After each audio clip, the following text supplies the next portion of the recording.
kali ini di kelas Biomedik 2 saya akan menjelaskan secara singkat apa itu bakteri Salmonella typhi. Jadi yang pertama saya akan membaginya menjadi 3 pokok bahasan. Yang pertama saya akan membahas struktur, yang kedua saya akan membahas ciri, dan yang ketiga saya akan membahas penyakit dan gejala yang disebabkan oleh Salmonella typhi. Jadi teman-teman, bakteri Salmonella typhi ini termasuk dalam genus Enterobacteria, dan biasanya bakteri Salmonella typhi ini juga terkenal sebagai salah satu penyebab penyakit yang melalui makanan dan minuman yang telah terkontaminasi oleh bakteri tersebut, atau biasa disebut foodborne disease. Dan yang pertama kita akan bahas struktur. Jadi struktur bakteri Salmonella typhi. Oke. Nah, bakteri Salmonella typhi itu bentuknya seperti ini kalau digambar oleh amatiran seperti saya. Tapi kita akan pakai yang gambar ini aja. Lebih jelas soalnya.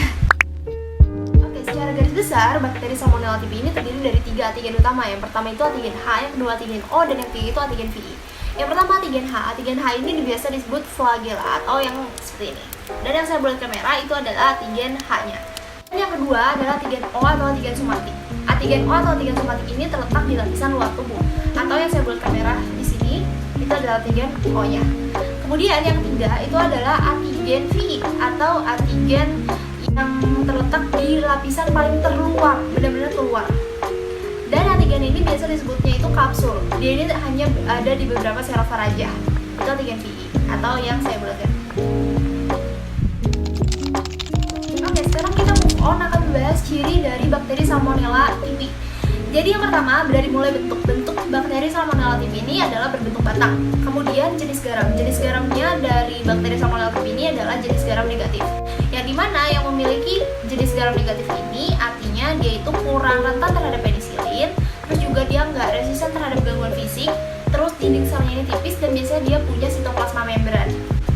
Kemudian, apakah dia menghasilkan toksin? Jawabannya iya, dia menghasilkan toksin. Dan toksin inilah yang menyebabkan usus halus memproduksi cairan yang berlebih kemampuan dari usus besar untuk menyerap, dan ini menyebabkan tifoid atau bahkan pendarahan, atau yang lebih parah itu meningitis. Kemudian, apakah dia berflagella? Jawabannya iya, dia berflagella. Dia bergerak menggunakan rambut getar. Selanjutnya sifat dari bakteri Salmonella typhi ini adalah anaerob fakultatif, yang artinya dia ini dapat menghasilkan ATP di respirasi aerobik jika ada oksigen, tetapi dia juga mampu melakukan fermentasi seperti itu. Oke, kita move on ke pembahasan penyakit. Jadi penyakit yang disebabkan oleh bakteri Salmonella typhi ini seperti yang saya bilang di awal, yaitu melalui makanan atau minuman atau biasa disebut foodborne disease.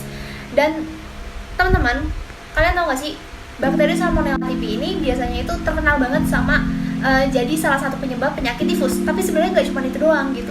Jadi bakteri Salmonella typhi ini juga dapat menyebabkan infeksi salmonella atau biasa disebut salmonellosis gitu. Dimana gejalanya itu adalah demam, terus pusing, mual, dan berlangsung cukup lama, yaitu 10 harian.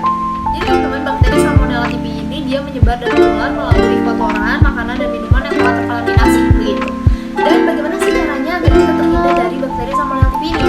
Jadi caranya adalah dengan menerapkan PHBS atau perilaku hidup bersih dan sehat. Dimana mencuci tangan dengan sabun, menjaga kebersihan diri kita, menjaga kebersihan lingkungan, jangan buang sampah sembarangan, seperti itu. Olahraga, tidur yang cukup,